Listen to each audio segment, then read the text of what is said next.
This episode is brought to you by the members of the You Run Podcast Network. A place where everyone is a loved member of the podcasting community. To link up with these shows and find your next podcast addiction, visit yourunpodcast.com. You want to die tonight? Late at night, I tune into your show, where you talk horror with a unique flow. Your voice is like sirens, draws me in, as you pick apart movies on murder and sin. Scott and Marc set the scene. I hang on every word lost in the screen. Your passion for fear is contagious enough. You make me believe in Marc's fucking long roundups. You run podcast, horror movie review, sharing facts and playing games too. Your words paint pictures of darkness and dread, leaving me grinning long after you fled. You run podcast. You run podcast. I will gouge out your eyeballs and skull fuck you! Hello and welcome to the You Run Podcast Horror Movie Review, and from our balmy studios that are currently in the 30-degree region. So if you hear a fan in the background today, tough, because I'm not turning it off and neither is Marc. No, it's been insufferable here in the UK the past sort of few days, and I don't like to moan about it because it's nice, you know what I mean? You shouldn't moan about nice weather, but it is hot, like to the point where I've not been able to go out in the garden for longer than like 5 minutes without needing to come in because it's that hot. Yeah, it is absolutely scorching. So if there's a little bit of background hum, do not adjust your sets. It is purely the fact that me and Marc are hot and we refuse to make that sacrifice for you. It's either that or we do the show naked, and nobody wants that. No, they definitely don't. We are a horror movie review show run and controlled by all of you. You pick the movies every single week and then we talk about them. It's really that simple. Episodes come out every Tuesday. We also do early drops on our Patreon, come out the Thursday prior. We also have an Instagram and all the other social medias, but Instagram's where you want to go to vote on the movies. It's at You Run Podcast. If this is your first time listening to the show, we're going to give it a review and our scores. Then we're going to dive into everything we liked and everything we didn't like. We tend to stick in a traditional run-through format, but sometimes we go wherever the mood takes us. If Marc brings up something that's 25 minutes further down the road, we will inevitably talk about that and circle back. It's just the way it works. We also have interactive features like 3-word reviews. We have voicemails, which we actually have some this week, and we play a game which is called today That Zombie Money. Interesting. This week you decided to take us back into the world of zombies once more. But this time, for a change, you wanted the zombies to be super violent and super rapey. Because you went for the sadness from 2021. This film follows a young couple who are separated just at the start of a zombie outbreak. And it basically follows their quest to stay alive and ultimately be reunited. And that's it. That is the synopsis for the film. The film follows very familiar beats of a zombie-style movie. And the characters face varying degrees of zombie turmoil on their route to the conclusion of the film, where they inevitably meet up again. It does do some things differently. The zombies are not really zombies. They're more like really... They're the crazies. Yeah, they're really excitable, really violent, rapey people that want to kill you and hurt you and do horrible things to you. And it goes to the extreme, like really beyond what most movies will tackle. It's really well directed. It's really well acted. It does add some nuance to what I feel is a very oversaturated subgenre within horror. But ultimately, it's not for me. I am not the zombie guy. I've said it so many times. I feel that the shock moments, a lot of them don't progress the plot. They are there just to get that, oh, fuck moment. And then they're gone and they're kind of irrelevant after the minute they've happened. I also found the decisions the characters make throughout frustrating. Like the main two protagonists are fucking morons. It's just not for me. Like, I fully understand why people get it. I'm not going to bash on it because I can fully appreciate that it's a good movie. It's well made. It's well acted. It's got some brutal, horrible violence. But yeah, it just dialed the rapiness up to 11. It just didn't work for me. It is a huge meh out of 5, 2.5, I'm afraid. Disappointing, dude. Disappointing. For me personally, I am the zombie guy. Zombie genre is my go-to, and it's not necessarily because it provides the best type of horror movies, because more often than not they don't. But I think it is a subgenre that is so easily accessible and watchable, and more often than not very predictable. But you know what you're getting yourself in for, and if you want a mindless movie, zombie movies are usually the route to go down. The sadness, however, sort of breaks the mold on that. It's not an easy watch. It's not a very comfortable viewing experience. Some of the subject matters that are touched upon within, the violence is really excessive in many ways. But it's all shot exceptionally well. It's all acted exceptionally well. The practical effects are flawless throughout, in my opinion. There isn't a single moment throughout this movie where I second guess anything or question it or, oh, that looks a bit wonky. And considering some of the stuff they do with the effects work in this film, I think that's a really impressive feat. Yeah. Some of the issues you mentioned upon about the characters being a little bit clunky in the decisions that they make, I think it's just more a reality than anything else. These are just two normal people trying to survive a terrible, unprecedented situation that nobody knew was coming. And I think they try their best to try and navigate it. And in a way that they do, yeah, more often than not, they make some clunky decisions along the way. But I think that's just realistic to what it would be like for a lot of people had this happen. A lot of stupid people. A lot of stupid people would, but you and me would not make the same mistakes these fuckers made. But we spend every week in here for like 4 hours talking horror movies and how to survive them. So I think we're a little bit more experienced than most. Fair point. So, and again, I really love the virus itself. I like the unpredictability of it. I like the fact that it's not necessarily passed on by biting and fluids like most of them are. There's a long segment explaining how it's an airborne virus. Some people are just affected by it in certain ways than others. It can turn at any moment. And I think that adds a real sense of sort of edge of your seat regarding what this virus is capable of doing. Without talking too much about the infection itself, the way they actually act as zombies is very refreshing for this genre. I think as someone who's not really big on SA in horror movies and stuff, I really don't like to see it. I think when it's done in a way like it is in this movie, where it's not real world events, we're not talking like I spit on your grave and that kind of sexual revenge plot. It's a zombie movie, and yes, it's not nice, and yes, it's uncomfortable, but there's only really one particular scene that's harrowing. The rest of it's more dialogue than it is anything else. It's suggestive. There is a few. There's the one scene which is obviously the eyeball scene. There's something in my eye scene. But you've also got the wild ass zombie orgy, full on fucking orgy in the hospital. But that's all participating. They're all volunteering for that. But you also have the guy early on in like the back alley who gets like wrangled down by zombies, pinned down and anally raped. Like that. I think there's a bloke who gets anally raped on the train as well. Actually, that's a little bit rough. But again, like I say, I think because of the intent of the virus itself, I'm okay with it. You know what I mean? I feel like it's a purposeful justification. And in many ways, the virus itself is bringing out the darkness in a lot of people. And I think sexual assault sort of stuff is one of the things that would be a top priority on majority of people's list when you're turned the way you are in this. You know, it's that lust and that need and that drive.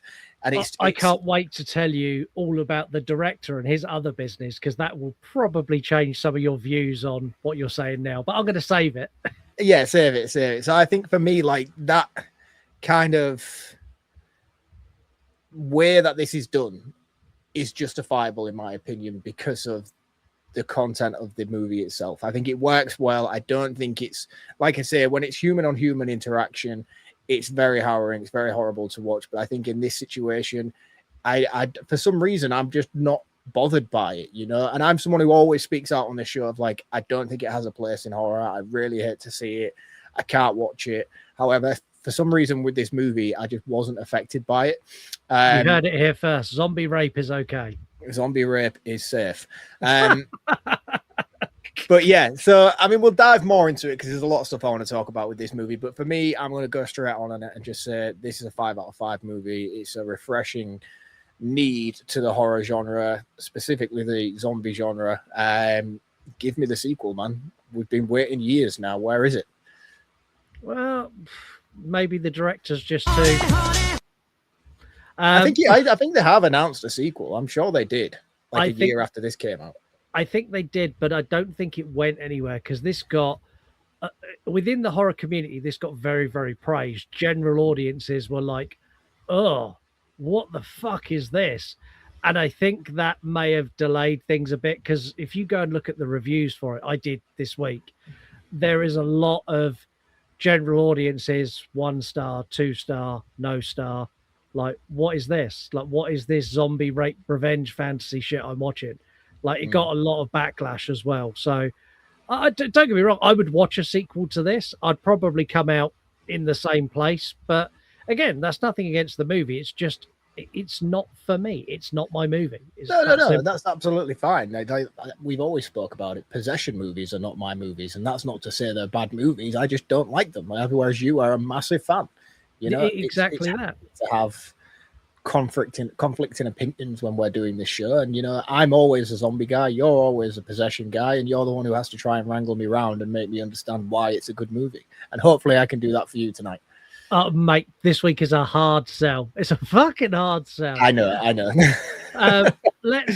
Let's hit the ad button, and then we will be back very shortly with our full thoughts on the sadness. Grab a slice and take a seat, the crust is on the plate. Got a brand new audio file loaded up by Nate.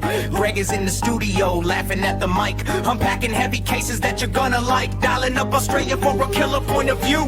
Capable on under screams, "Oi to the crew!" Caught the brutal history and mysteries unsolved. The casual friendship where the theories get evolved. When the grim reports are done, brackets hit the floor. A pop culture showdown and all-out media war.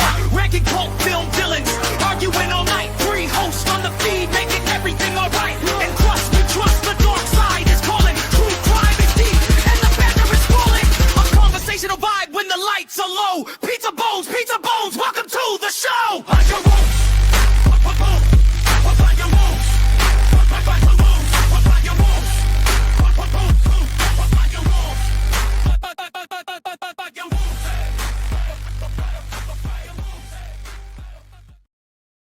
So head over to yourunpodcast.com, go and check out Pizza Bones and all of the other members of the You Run Podcast Network. Next week, we're actually joined by one of the hosts of Pizza Bones, so you're going to get a bigger insight to them as well.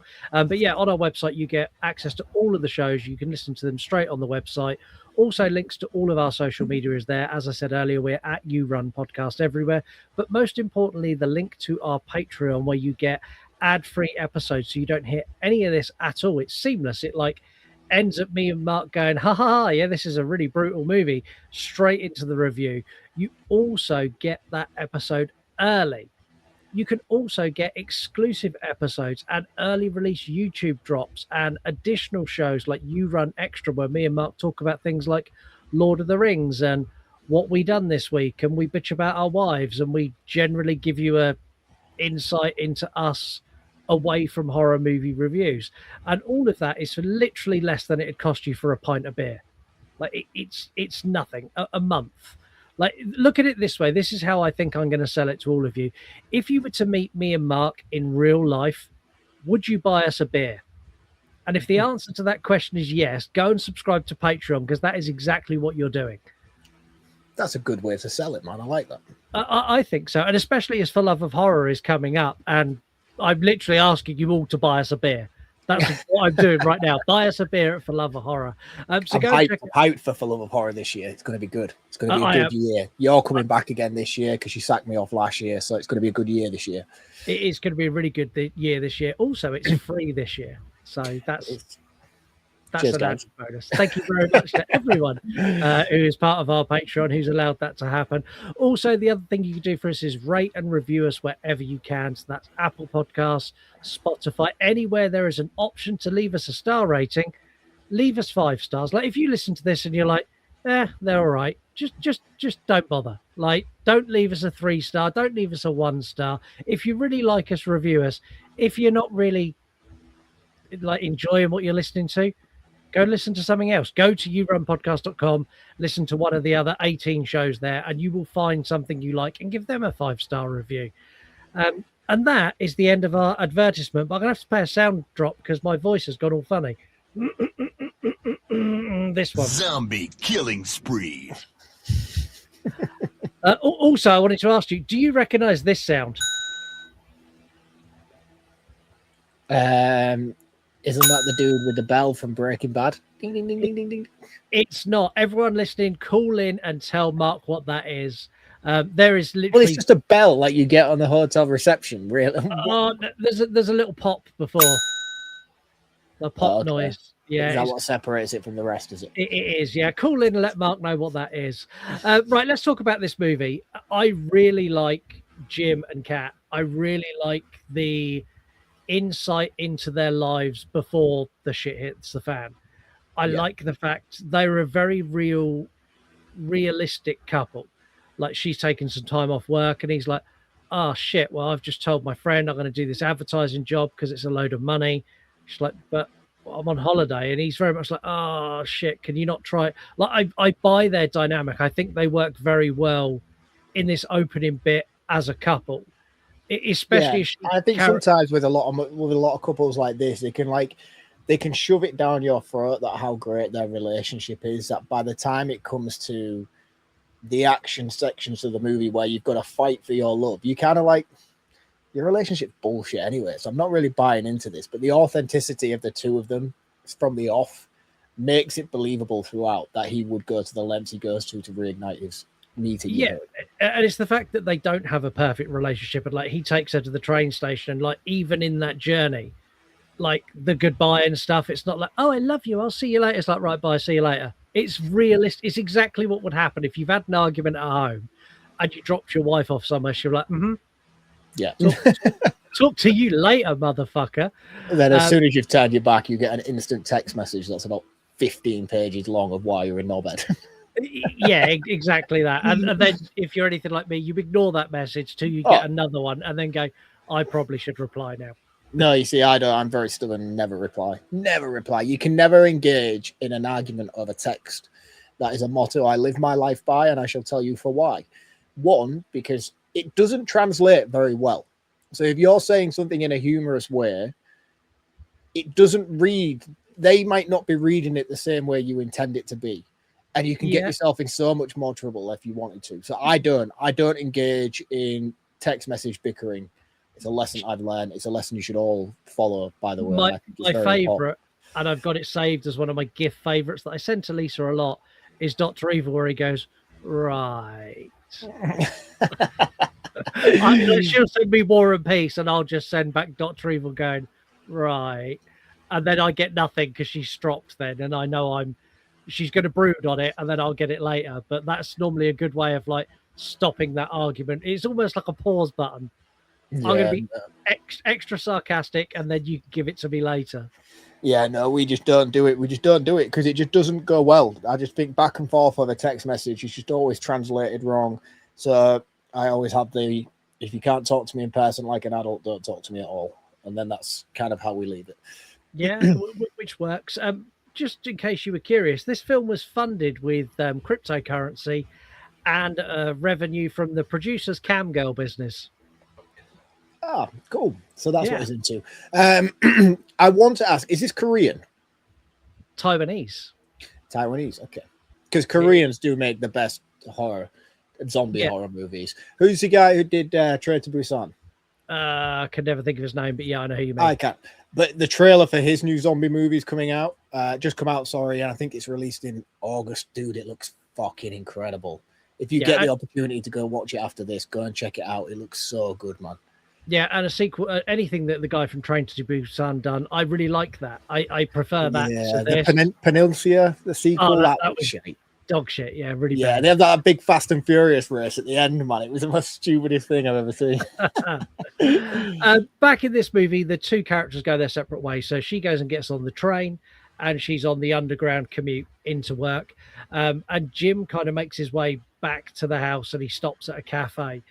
Earlier, he saw a weird zombie lady stood on a roof staring at him, and it's kind of like just an Easter egg of like, oh, there's something going on. And he also looks on his phone and he gets like people talking about the virus and whether it's I love all this though, because it's very Shaun of the Dead-esque, you know, like the foreshadowing of it all. He saw the woman on the roof. Shaun saw the guy by the bus.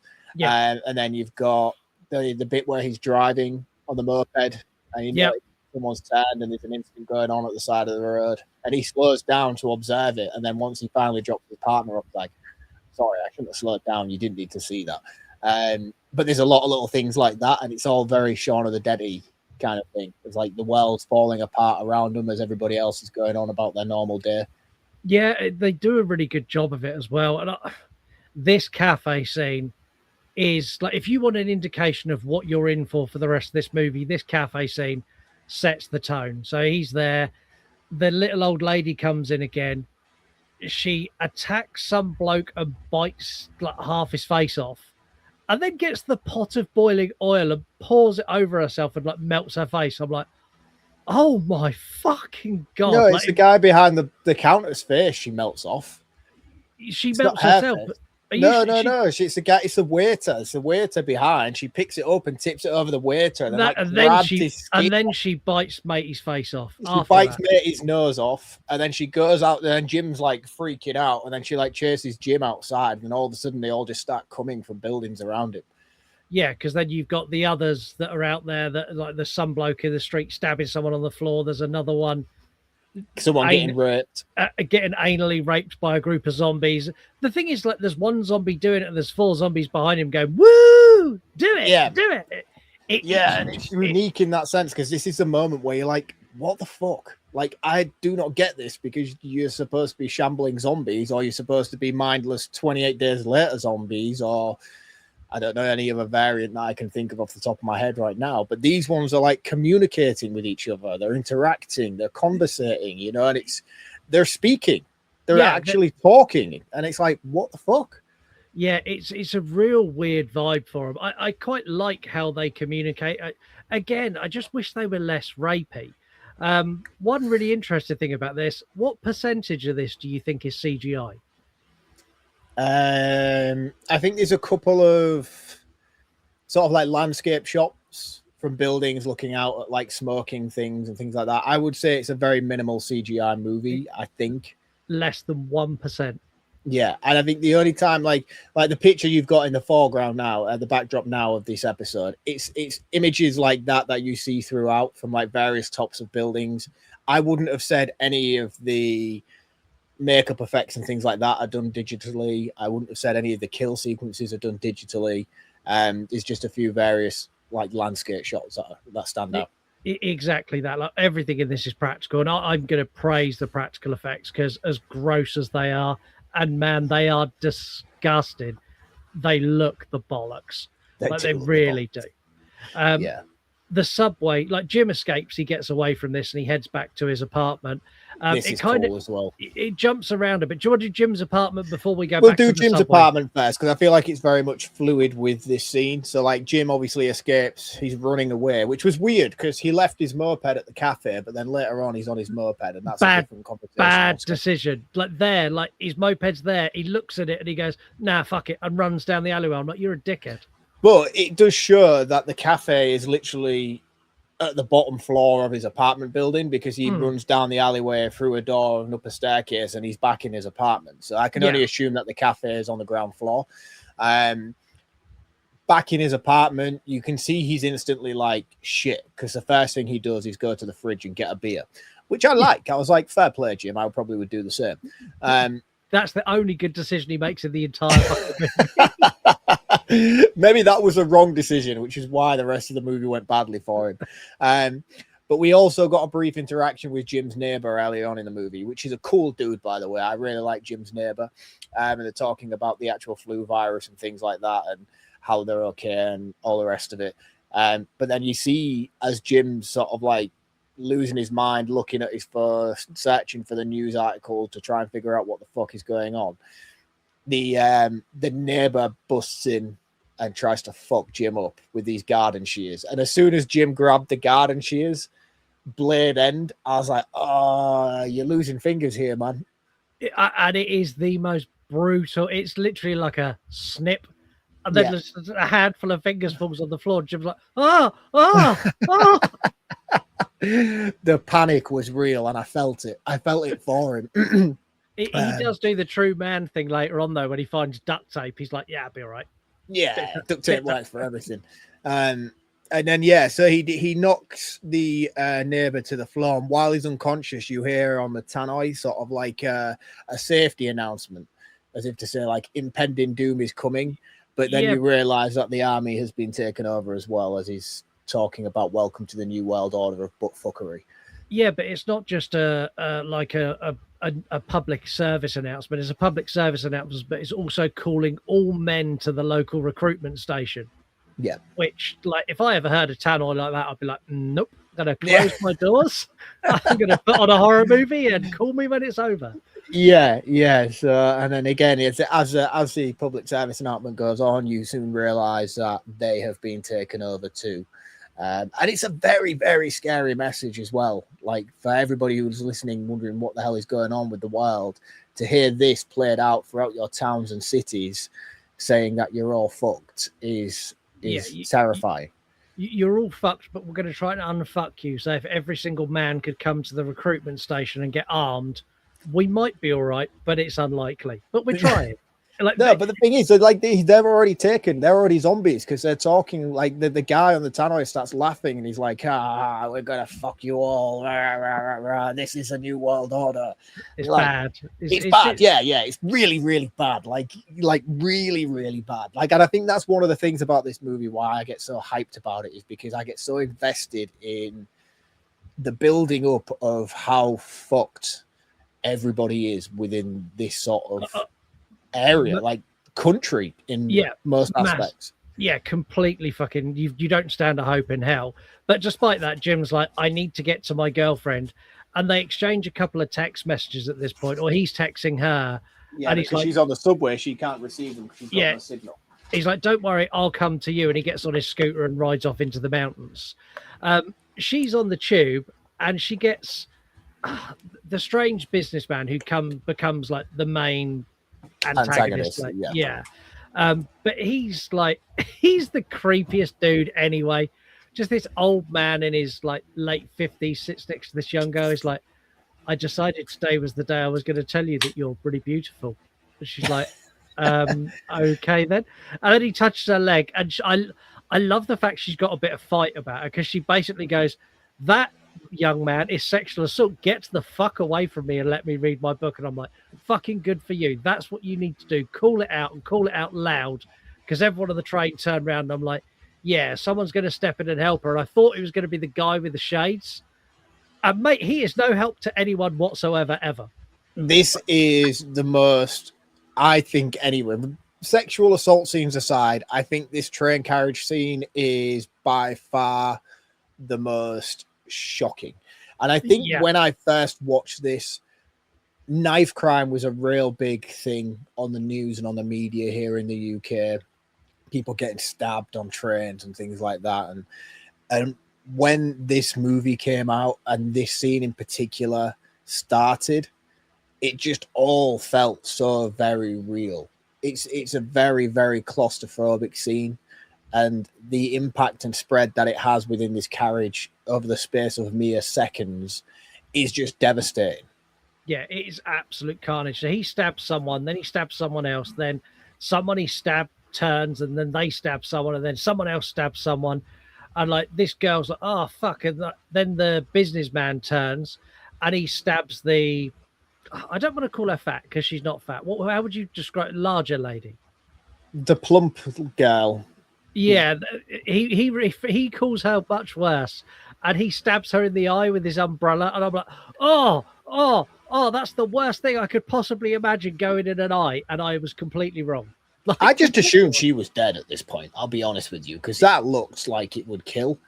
Like it went in to the point where I was like, surely that's like touching brain. Yeah, it's disgusting, and they show it as well, and like Kat manages to get this other girl off the train, and they kind of try and work their way through the station, and they bump into this other guy, and like he's a big dude. This guy they bump into, he looks like he's been like roid rage. He's a prime candidate for roid rage, the size of him. Yeah, and they're like, oh, this man, he's chasing us. And the old man walks around the corner. He's like, motherfucker, I'm gonna fuck you up. And the old man's like, oh, did I mention I have an axe? Die. He's like that. He bites his nose off first. It's another nose biting scene within the space of 10 minutes. Like he steps to like the businessman, like a big dude as well, like the biggest Asian I think I've ever seen. And then like he just bites his nose off. The dude's like melting on the floor, holding his face, and he sees like one of the fire axes. He's like, shh, just smashes him with a fire axe. I'm like, oh, so this is your weapon of choice for the rest of this movie. And he wields an axe, probably the second best I've ever seen wielded in a movie. Jack Nicholson takes #1 spot. This guy is a close second. I would agree with that statement. Brutal. The girls manage to get up to the escape, and the security guard who tries dropping the shutter as they're running, I'm like, you fucking arsehole.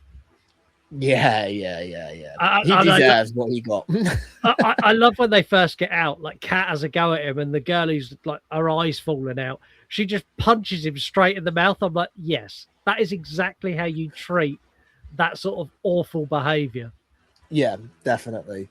And he's a terrible character, not because there's anything necessarily malice about him. He's just a weak individual. Like you find out like he was supposed to lock the building down and spare no innocence or anything like that. Like regardless of who you hear or who you see coming, shut this building down. And even again, like they go to the hospital, and when shit hits the fan there, he's always the first to hide behind curtains and run away and leave young women and vulnerable people to save his own skin. Yeah, I really don't like him. I know that's why he's there. You're not meant to like him, but at one point I thought, like when they get to the hospital and he like lends Kat his phone, I thought there might have been a redemption arc, but there's just not. He's just an irredeemable bad human being.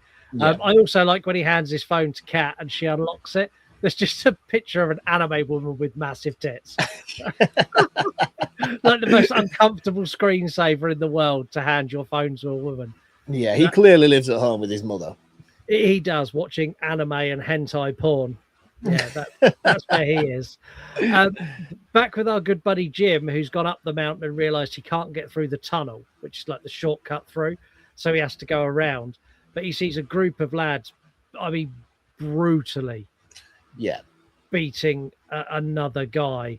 They wrap barbed wire around a post and lift him up and run him into it groin first. And I was like, oh, this is the worst thing ever. And Jim does, again, terrible decision in the situation he's in, but he decides to jump in. He does a good job, though. He does a good job of standing up for him. He does. He fucks one of them up quite badly, and then they like run away. And then he rolls the bloke over on the floor. And the bloke's like, why did you make him stop? I was about to come. And I'm like, oh, this is just so wrong. Why are you all so fucking... Why? Yeah. It's rough. And you learn that he's obviously turned, and like he's part of it. He's invested and was enjoying his moment of sexual relief. It's just bad. It's like the most sexual sadist thing I've ever seen. I've never seen another movie where this sort of stuff is happening and the victims are like, this is great. Could you please like hit me in the balls with the barbed wire again? Because I'm nearly there. I've never seen that in any other horror movie. And I don't know if I want to see it again, but it's definitely unique. It was extremely unique. Yeah, it was. So I have a question for you now, because this is pretty much the last time we see Jim till the end, barring Yeah. a few bits of the misleading bits of him traveling along the way to the hospital. Yeah. I've always wondered where he turns. He turns here. You think he's caught here, do you? Yeah. Because he runs, and to be fair, they're a lot faster than him. But like, again, this is where things get a little bit cloudy with the turning and stuff like that. Because like, what did they do? Do you know what I mean? Like, he's not fucked up in any way when we see him later on. I mean, he is a bit, but he's not like blood spatter off the guy that he fucked up when he first got there. Blood spatter off the guy that he rolled over and was like with all his blood. Like I think right, okay, you think that's what got him. So you Yeah, don't think they caught him and did anything to him? You just think like he was infected by the blood spread? Yeah, I think he contracted it here, and I think by the time he got to the hospital, by the time he walks in the hospital, I think here is where he turns. As he walks in the door, that's when he snaps and he loses A sense of who he is. Yeah. Yeah, I think so. Also, because it also does a real interesting thing of like the office guy, the dick guy, he's driven by obsession, you know? Yeah. And then Jim also explains his obsession was Kat, like his insatiable obsession was to find her. Yeah. And I just don't know whether it's like, did he turn as he got to the hospital, or was it the virus driving him to pursue Kat regardless?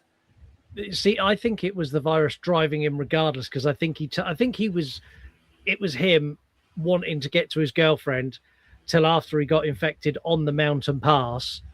And then after that, it was the virus going, do you know what? That's a really good idea. We will go find her, but we're not going to give her a cuddle when we get there. Instead, we're going to do some horrible shit.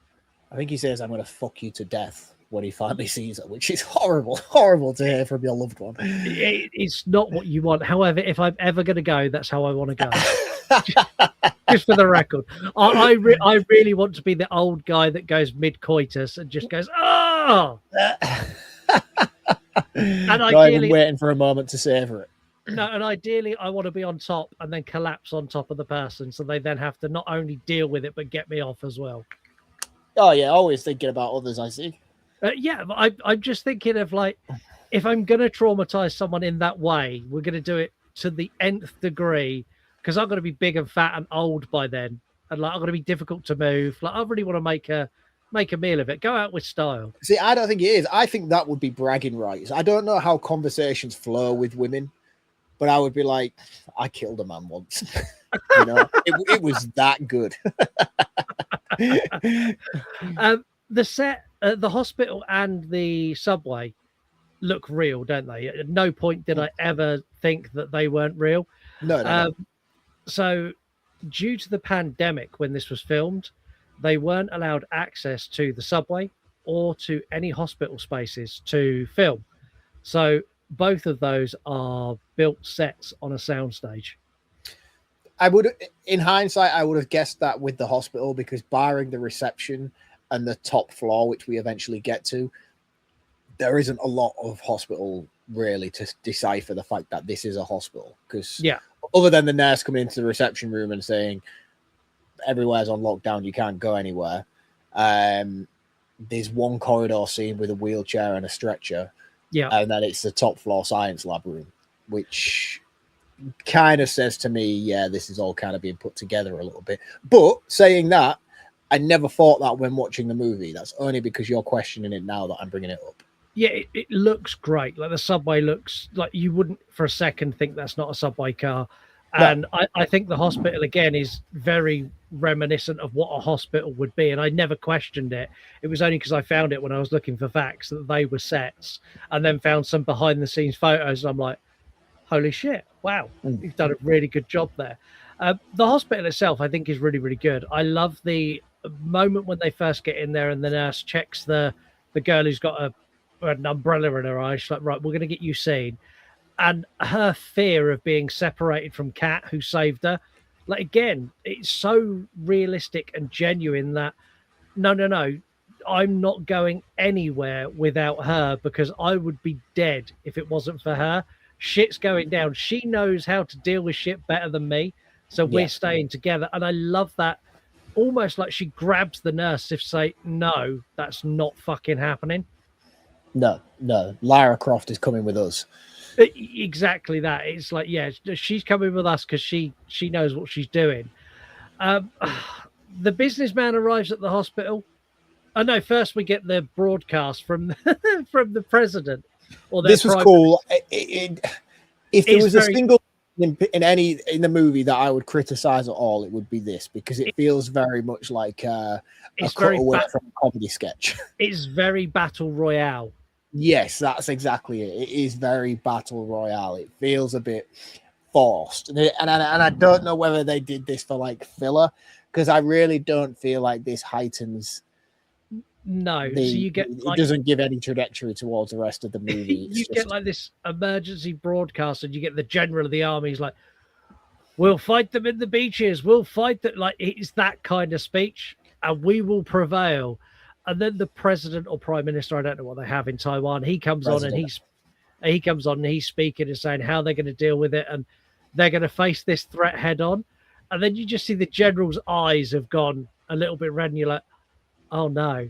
And he just rips the face off the Prime Minister on live TV. No, he doesn't rip the face off. He grabs him by the throat, makes a threat to everybody down the camera, whips out a grenade, bites a pin out of it, and sticks it down his throat. And the president's head just explodes on camera. But he kind of rips his face off. His head explodes due to a grenade being shoved in his mouth. I will say the explosion of the head was a bit weak. That was one of the practical effects that did soften it. And that's why I have to assume that this was an afterthought in an injected scene, because it feels very separate from the rest of the movie, and it looks cheaply done, like an afterthought. I just don't think it was a necessary scene. It didn't blend well with the heightened tension of where we're at with the movie anyway. It pulled everything out a little bit. And again, the payoff wasn't worth it because the practical effects were quite weak with the head explosion. Yeah, I think it's the weakest scene. I understand why it's there. Like, they've been hitting this emergency broadcast all the time, like throughout the movie, saying updates are coming, updates are coming, updates are coming. I get the feeling the director's like, we've hit them with updates are coming for 45 minutes. Maybe we should give them an update. How do we do that? I would even go as far as to say this was probably inspired by Battle Royale, because it is a very successful Asian horror movie. I think maybe it was that's cool. I liked that. That was maybe an inspiration for stuff I've done. Let's do that. But I didn't hate it. It's just, I didn't hate it, but we're here dissecting it and talking about it. And that's one of the things that I always find on this podcast. People are like, "Oh, you really ripped into that." I'm like, no, I didn't rip into it, because it doesn't bother me when I'm watching the movie. But if I didn't highlight things that I would consider to be an issue and talk about them, then the podcast would be quite boring. It doesn't affect my viewing of this movie. But if I had to discuss a particular point that I found to be the weakest, it would be this scene. Yeah, I mean, could you imagine if we reviewed this without any nuance to it? I'd turn up, go, "Yeah, I wasn't a big fan of this." You go, "I really liked it." I go, "Brilliant, thanks a lot. See you all next week." Yeah, and like I said, we score on enjoyment, and I've scored this a 5 out of 5. But I'm still going to criticize elements throughout this podcast episode, because there are issues that I want to talk about that I don't find are very good. But that doesn't affect my viewing of the movie. It's still a flawless movie, in my opinion, in terms of enjoyability. Do you know what affects my viewing of the movie? Is the chaos erupts after this announcement, and people start fighting, and a policeman gets killed, and someone turns, and all of that is kind of just filler and noise, because what's really happening is the businessman that arrives, the guy from earlier, the poke you in the eye with an umbrella. Yeah. And he gets in, and Kat like scurries away, and he follows Kat. And on his journey down one of the corridors, he comes across the girl who has a hole in her eye. And I do not know what possessed the director, the writer, to come up with this, because I don't think I would ever think of this. Like, if this hadn't been presented to me as like, "Oh shit, Like, I don't think this thought would pop into my head naturally of what could I do here that's scary. Like that wouldn't like this girl would have died 1,000,001 ways. This would not have been the way she died. I feel like this was an idea of like one of the most fucked up sexual things they could do in the movie, and I feel like the movie was written backwards from this scene. It's just wild. Like he's like her injury was caused purely for them to have this later on. Yeah, and it's not just the like we can't skirt around it. He fucks her in the eye.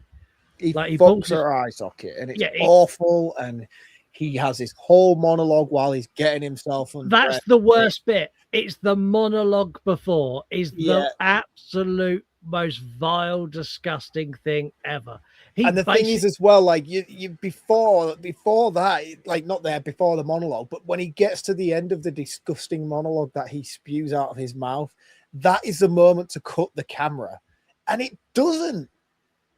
Yeah, it doesn't. You hear the squelch, you see him go, ooh, and you're like, oh no, make this stop. It's awful. And like his monologue, he pretty much ends it with the line, it's not what he says, but he basically goes, well, any holes a go and I'm here now. That's kind of how this ends. And it is up there with it's probably one of the most vile things I've ever seen in a horror movie. The scream as well. They leave the lingering scream as it cuts to black, and you just hear the scream from her lingering. It's like, oh, this is awful. This is too much. See, I watched this with Lisa, and at this scene, I was expecting her to be like, I'm not watching anymore. I thought she was going to dip out. She watched it, and she went, I can't believe I just saw that. I was like, no, it was bad. She went, he skull fucked her, and they showed it. I was like, yeah, that's exactly what happened. Yeah, it's bad, man. And I think that's the thing. I think it's one of those scenes that you just not so necessarily shocked by, even though it is extremely shocking. You're just shocked by the fact that you've seen it and they did it and they went there, and you're like, what the fuck did I just see? And the thing is, they don't even stop there. So you see this, and then as he pulls his pants up and walks further down the corridor, it goes straight into like a full-on fucking zombie orgy on the floor. And I brought that up because I have the most amazing fact. So the infected people that are having an orgy in the hospital hallway are performed by real-life adult performers. And we're actually having sex. This is a real orgy from a company called Swag, which is the largest live pornographic broadcast platform in Asia, known as the OnlyFans of the East. It's based in Taiwan, where unlike China and Hong Kong and Singapore, adult film content is allowed. Now, to make this even better, this is the producer's company. Amazing. So the producer and the director between them run and manage a live adult sex site that has live porn streaming. And they decided, what a great way to do a bit of cross marketing. We're going to stick some live adult performers, get them all bloodied up and naked and let them have sex. And it's a subscription service, so I cannot confirm this, but I've read lots of facts that this scene from The Sadness is available on their platform to watch in video form without all of the other stuff around it. It's just a sex scene of people covered in blood, and it's full on penetrative sex, and it's wild. I need to check your bank account details, my friend, and make sure that there's nothing on there suspicious. I genuinely haven't seen it. Like, if anyone wants to go and look at it, like, please let me know. It's called Swag. Swag. And it's the OnlyFans of the East. So yeah, Okay. that's another wild thing in this movie. So when the businessman is walking past, that is a real people actually fucking on the floor next to him moment. He does such a great job to keep looking forward. Yeah, I feel like there's edits of that and multiple takes, because there is no way you are walking through that in a one shot.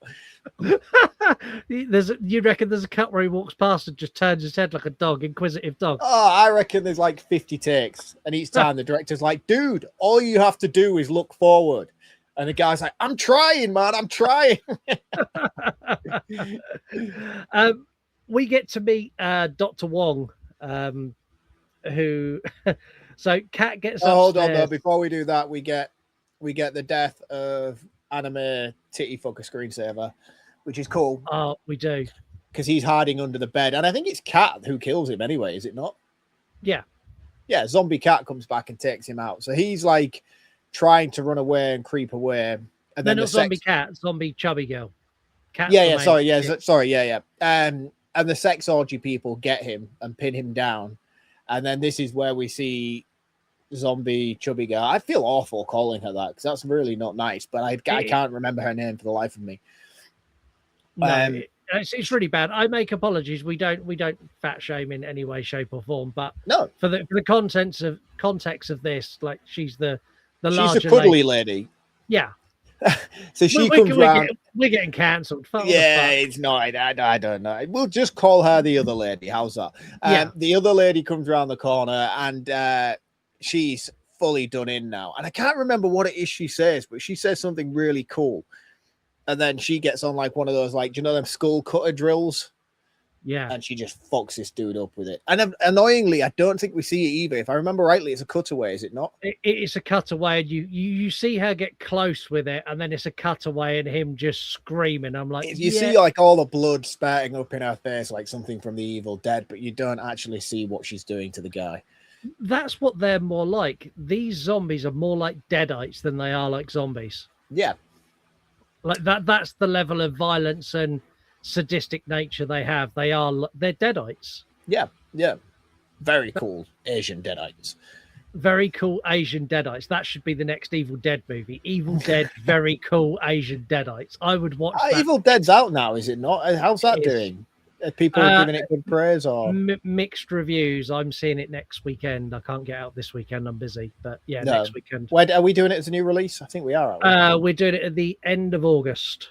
Okay. Oh, that's good. Thanks. It gives people time to see it anyway. Exactly that. Because what happens when we do a new release? Behind the scenes stuff now. Aren't you lucky?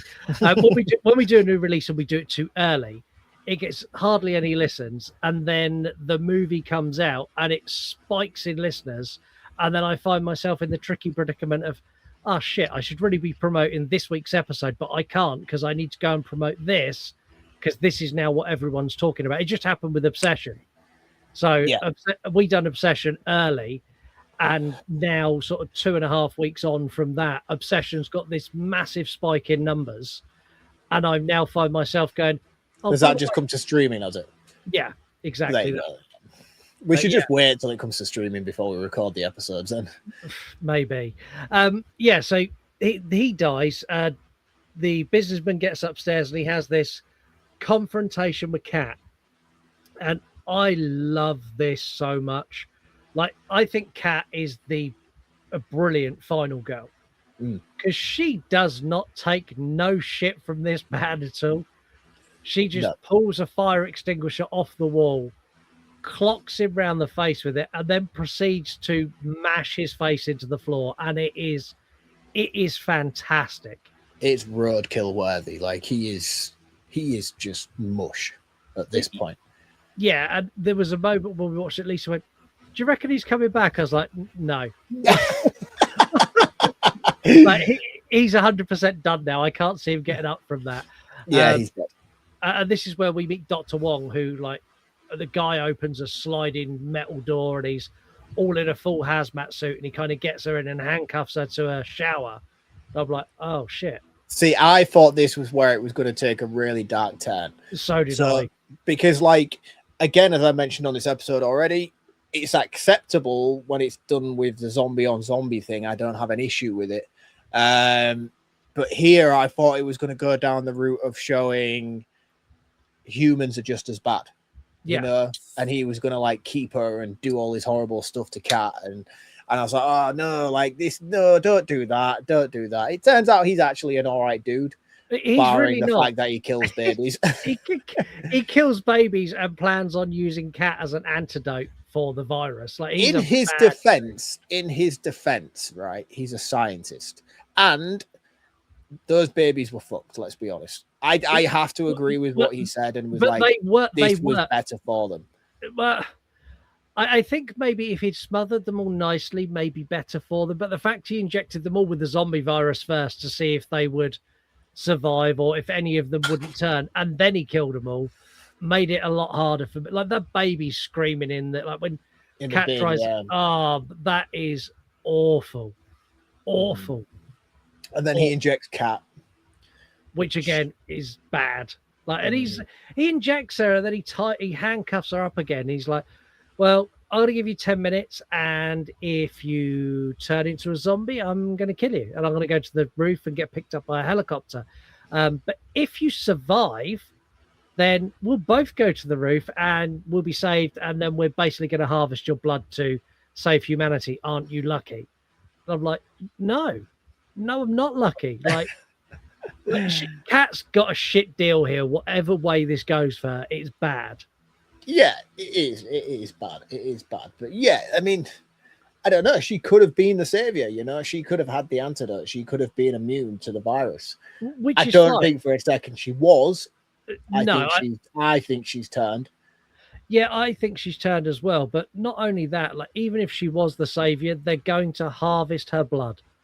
Like they're literally going to blade her, stick her in a vat, suck all her blood out, and make an antidote for it. It's not a good way to go. No, but it's a sacrifice you've got to make.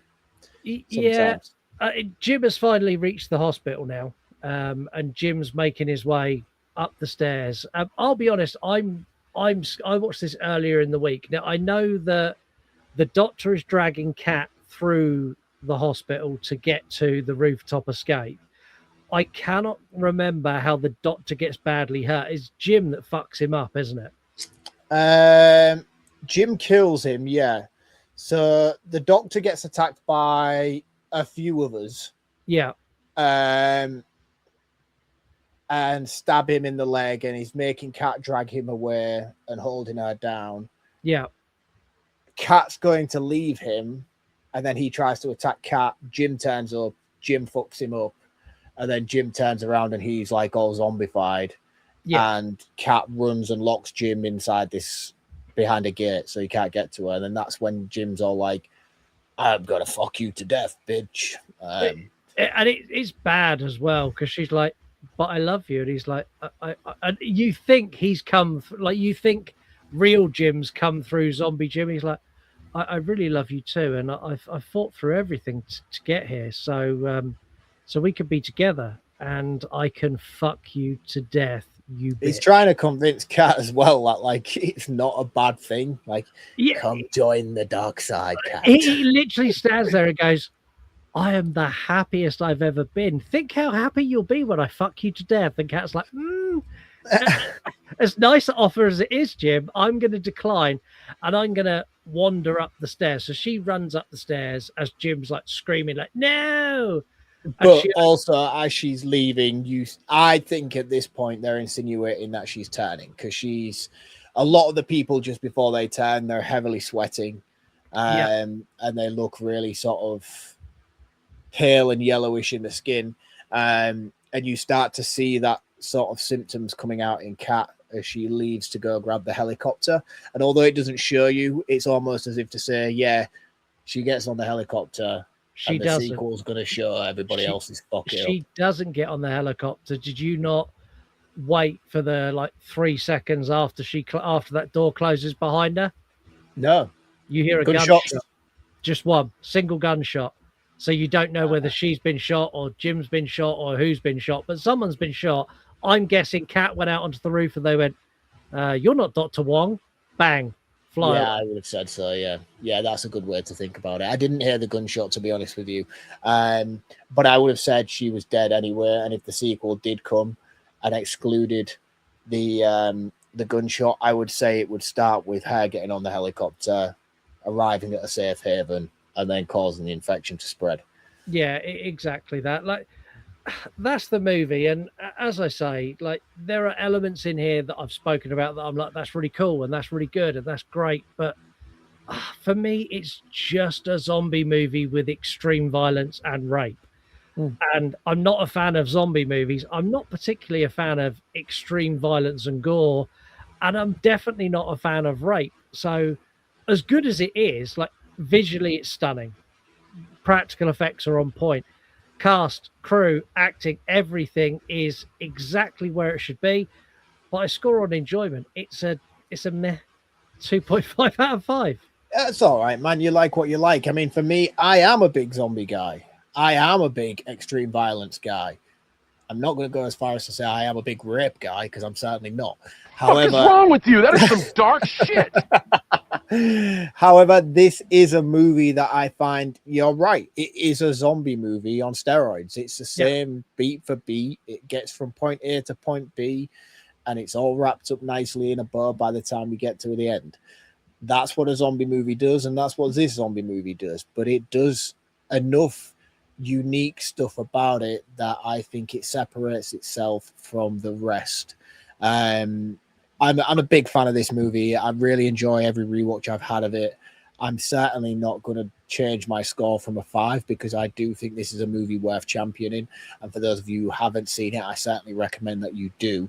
I would love nothing more than a sequel to this. And I just think sort of like Asian zombie movies are some of the greatest zombie movies that cinema has to offer. And I think this is another one of those that needs putting on that list. I don't think it's as great as Train to Busan by any stretch. That movie is just mind-blowingly creative in its own right. But I feel like there's enough flair about this that it puts it on the same sort of pedestal for me.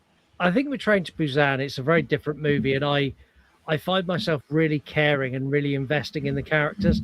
And I'll be honest, as great as Kat and Jim were, I couldn't have give a flying fuck if they died at any point during the movie. I wasn't invested in them as a couple or as individual characters to a point where I'm like, oh no, please don't kill Jim. Oh, please don't kill Kat. Where in Train to Busan, I'm like, fuck, don't kill him. No, like you're invested in the dad, the daughter. You're invested in certain characters in the train cars. You even go as far as to get invested in the older couple, the two older ladies. You know, every single character in that movie has some sort of redeeming quality where you're constantly championing them. And when they do die, it's a hit, and it's like, oh shit. Here, I don't think you get that with the characters. You know, I don't think you get that with Jim. I don't think you get it with Kat, and I certainly don't think you get it with the other girl either. I feel like neither of them have enough about them where you're like, oh no, not you, you know. And I think had it had that, it would have massively excelled it to a level like Train Busan, in my opinion. But it doesn't have that. But I still think there's enough there where it's fantastic, in my opinion. I think it's a really, really solid zombie horror movie. I think it's refreshing to the genre, and I think when it came out at the time it did, it was an event, you know. The sadness was an event. It came out in the pandemic. Like, this was like, I think this hit really hard during the pandemic because we were locked in. Like, I watched this during lockdown and I'm like, this is dark, man. I don't know if I want to be watching this right now. No. I had to queue for an hour to go into a supermarket to buy my food in this dystopian nightmare I'm currently living in. I don't know if I like this film. And I think the first watch, I enjoyed it more, I think, because of the circumstances that I watched it in. It was very real to me at the time. I'd love to know your thoughts on it, though. We would love to know your thoughts on it. So leave us a voicemail. You can do that on Instagram by sending us an audio DM, and you can do it on X by doing the same.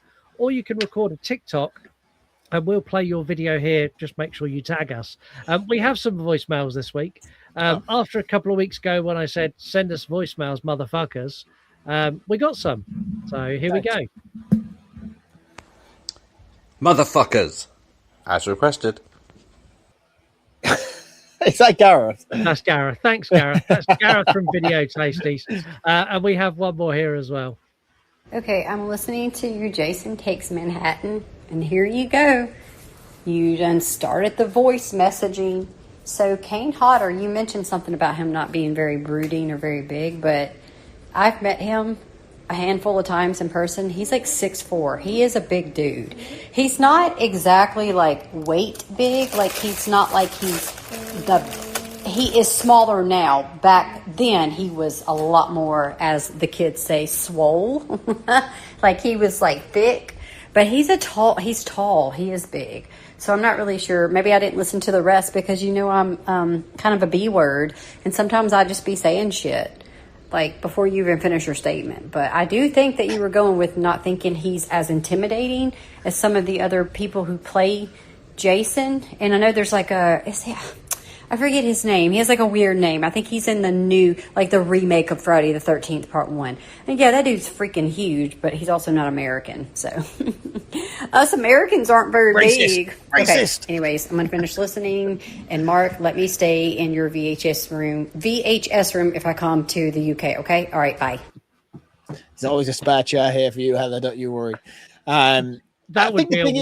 That'd be a wild episode. You and Heather there, and me here doing. I would not record a podcast sat next to Heather here because I would just be scared she was going to hit me all of the time. It would be the best entertainment ever because I would just be egging it on. Yeah, I'd just be here like that. I'm sorry. I think the thing is with Kane Hodder, I think is because he's more of a cuddlier man, we will say, than some of the previous incarnations of Jason. You're trying to get us cancelled. Cuddly girl, fat girl, chubby girl, fat Kane Hodder. I think you're the one who's done most of that in this episode. I think he is. He's a wider Jason, though. You know what I mean? And I think sometimes you can be really tall, but I think if you're stretched as wide as you are high, it sometimes just sort of like diminishes that visual. And I think a lot of the other Jasons are quite slender and tall, but he's quite tall and also leaner. Eddie Hall vibes, if you will. I'm not underselling the fact that he's a very strong stuntman, but I think he doesn't have the slenderness that a lot of the other actors that have played Jason have, and I think that's what kind of affects it. Eddie Hall would make a fantastic Jason Voorhees. I will watch that movie. But again, he's too much of a beast, you know. He's too much of a bloke. He's a big, stocky fella, you know, and he's not fat in the slightest. And I'm not saying Kane Hodder's fat, but he has a similar stature to Eddie Hall in terms of he's just a strong, brooding fella. So Kane Hodder and Eddie Hall, if you're listening, Mark says you're fat. I'll fuck you both up in a fight. Let's go. 3-word review. This is the section where you get to have your say on the movie, but only in 3 words. Goes out across all of our social media. Some are more active than others. We haven't had a comment on X in over 6 months. However, lots of other social medias are coming through top notch. Slasher being one of them. Dan Cannibal NJ went with brutal, fantastic, gory. Skid Bland NR went with Japanese Nope Fest. Azrael Transcendent, very sad movie. I'd agree with that. Movies for Days, Pandemic Eyeball Fuckfest. Over on Facebook, Benjamin Parkin went with Wet Fucking Gooeys. Anthony Peoples went with What the Fuck. On Instagram, Skelly mirrored Anthony's phrase with What the Fuck. Kate from Down Under, who is our guest next week, went with Great but Gruesome. Mike the Movie Misfit they went there, they did, and then they kept going and going and going when they should have stopped. Lady Crisis Mary, the bad Mary. Eye socket fun. That's the kind of stuff I expect from Pervy Beck, to be honest with you. And Beck's not left one this week. And finally, Bloody Babble went with Cockacidal Maniac. I like that one. We are going to play a game. The game is called That Zombie Money, and it's not what Mark thinks it is, because Mark thinks it is which zombie movie made the most money, and then I'm going to give him box office numbers. He's going to have to play higher or lower. But I've been more creative this week. So I'm going to give Mark £50. And Mark needs to survive the zombie apocalypse in the world of the sadness. So these are rapey, ultra-violent zombies with the £50. So you have 5 categories to spend your £50 in. You have clothing, transport, weapon, and base, and companion. So we'll start off with your clothing. For £2, you can be naked, which is probably dangerous. For £5, you can have shorts and t-shirt. For £9, you can have chainmail. Or for £12, you can have breathable, lightweight riot gear. See, the thing is, like, it's not a bite-based thingy, is it? And I feel like regardless of what you're wearing, if you get caught by these motherfuckers, it's pound time, you know? Time to go down to Pound Town. Zombie bum rape is what's going to happen if they catch It is. And I don't feel like the riot gear, the chainmail, or anything is going to stop that. So I'm going naked, man. I'm going naked on this. You're going naked, so you've only spent £2. Well done, you. Your transport. What, it cost me to be naked? It costs you to be naked, a whole £2. So you have £48 left to spend. For transport, for £2, you can walk. For £5, you can have a skateboard. For £9, you can have a motorbike. And for £12, you can have any armored vehicle of your choice. Yeah, I'm having the armored vehicle immediately. Okay. It's a safe haven, and I feel like you lock those doors. It's an armored vehicle. These guys can't smash that through. Like, I am safe inside that. I am naked, and I am safe. Naked and alone in an armored vehicle. Speaking of, though, you mentioned skateboard. I bought a skateboard a couple of days ago. Spoiler alert, I used to be quite good at skateboarding when I was in like my teens and stuff. But my daughter's got like quite into scooters and things like that. And she's always getting me to take her to the skate park. And I was like, I'm going to go buy myself a skateboard. So I went and bought like this Tony Hawk skateboard thing from the local town. Shit hot skateboard. Really, really good. I fucked myself up today, dude. It was the first time I took it to the skate park, and I was like, yeah, I'm the cool dad. No, my friend, I am not the cool dad I thought I was. So when I was a kid playing out on the street, we didn't have skate parks. We didn't have ramps, you know what I mean? You're just busting ollies and kick flips and pop shove-its and all the rest of the little tricks that you're learning. Yeah. You try to go downhill on one of those things, your body does not like to go the same way the skateboard goes. So you can come down thinking you've got good momentum, but then when you go back up the other side, it just doesn't feel right. The board went flying. I went ass over face, really banged my elbow. I actually hurt quite a bit, to be honest with you. I'm a bit sad by it. Why was no one there recording that?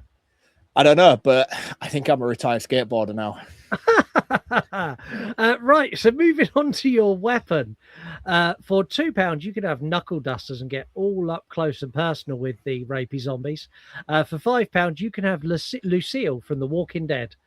For £9, you can have several bladed weapons, including swords, knives, and spears. Or for £12, you can have a submachine gun with unlimited ammo. Oh, fucking hell.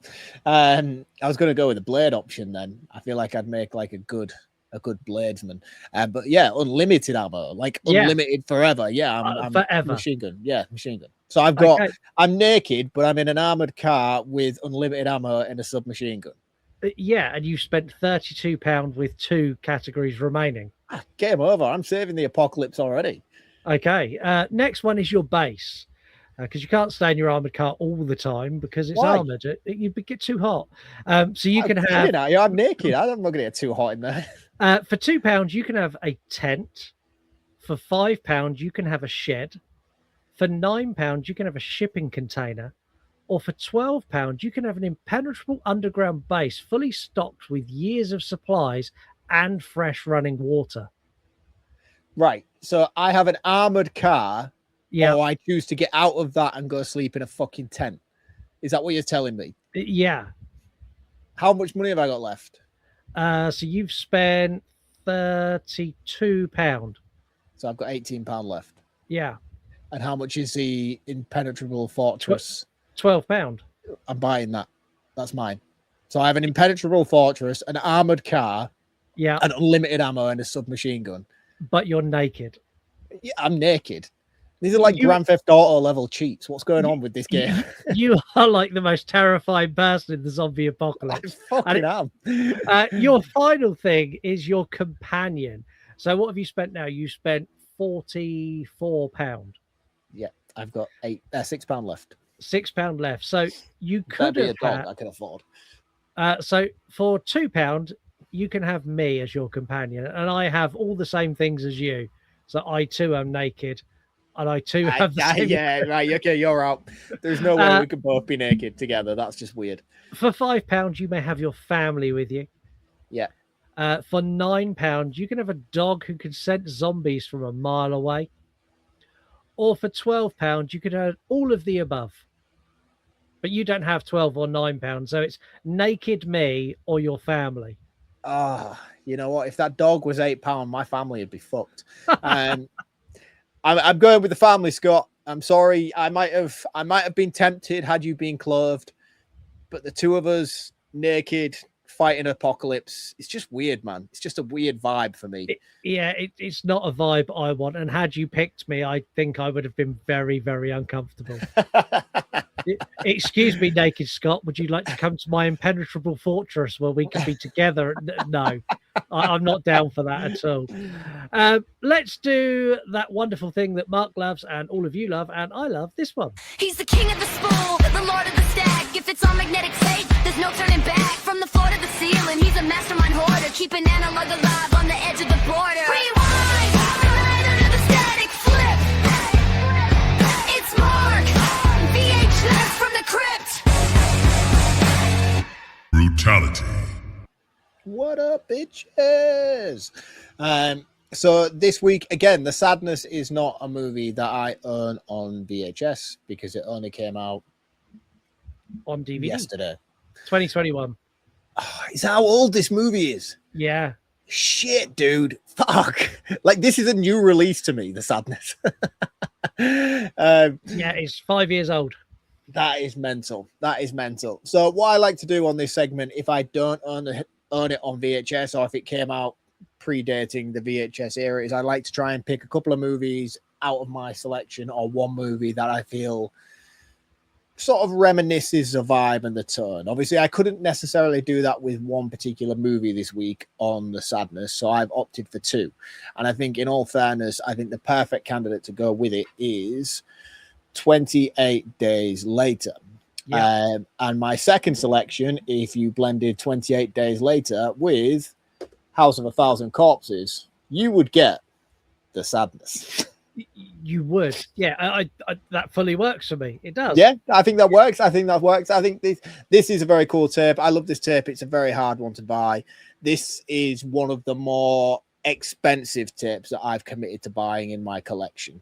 I might do a Patreon video soon, actually, talking about my high-end tapes on ones that there's a few tapes on here that I have spent ridiculous amounts of money to buy that I would never in my wildest fantasy ever tell my wife what I paid for them. Like, I get deliveries all the time. I'm like, oh yeah, Gareth sent me that. Oh, that's from Jim. Jim sent me that one over. Like, it's starting to wear thin, and she knows I'm full of shit. And I'm purchasing a lot of these, but there is a few in my collection that I've like spent shocking amounts of money to obtain a certain tape. This being one of them. This is one of my high-end tapes. I love this tape. It's a very rare tape to have in the UK. I don't know many people that own this one. This is just a standardized. Most people can pick this up. But I might do a Patreon video soon, and I might pick the top 10 most expensive tapes in my collection. If anybody would be interested in watching that, let me know. I'm definitely interested. Also, I bought something this week that I wanted to share with you. Only because it's got the coolest fucking artwork in the world. Ah, nice, dude. It's the limited edition Halloween 2018 DVD. I own that, but I don't own that version. No. Is that got a cardboard sleeve? Yeah. Cool. I like that, man. That's very cool. I found that at a car boot for 10p. I would have purchased that for a $5, I think.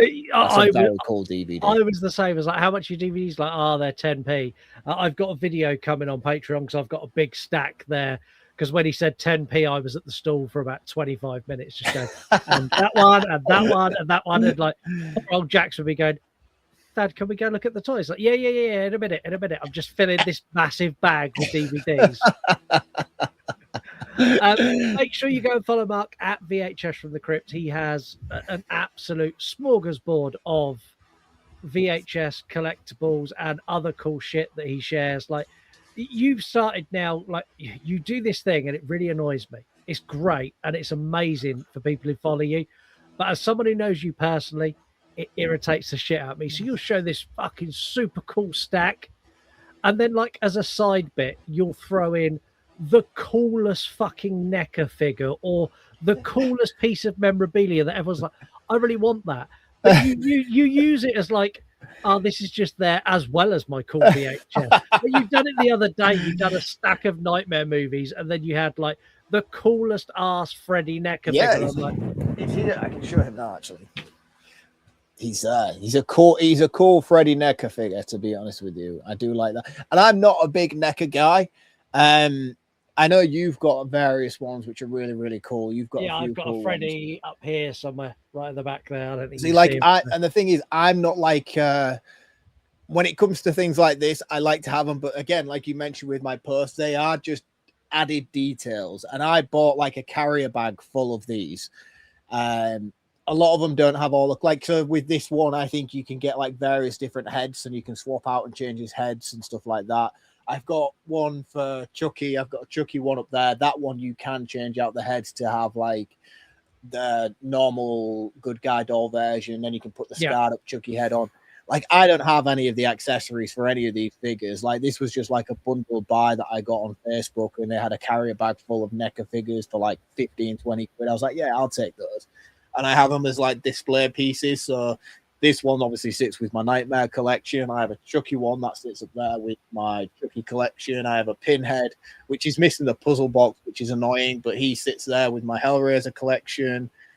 I think I've got a Xenomorph over here, and I've got Predator, and I've got Leatherface. Oh, and I've got two variants of Pennywise. I've got the Tim Curry version, and I've got the Alice Skarsgård version.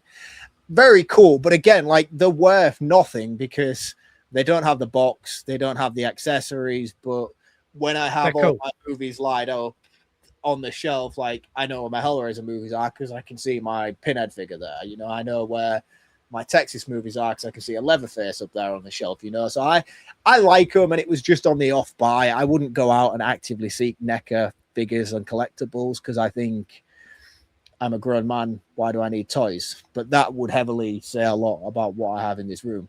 And we're talking about a guy who has a 2-foot tall superhero. I was just about to say, I don't like toys, and all I can see behind you is, it's a me, it's a Mario.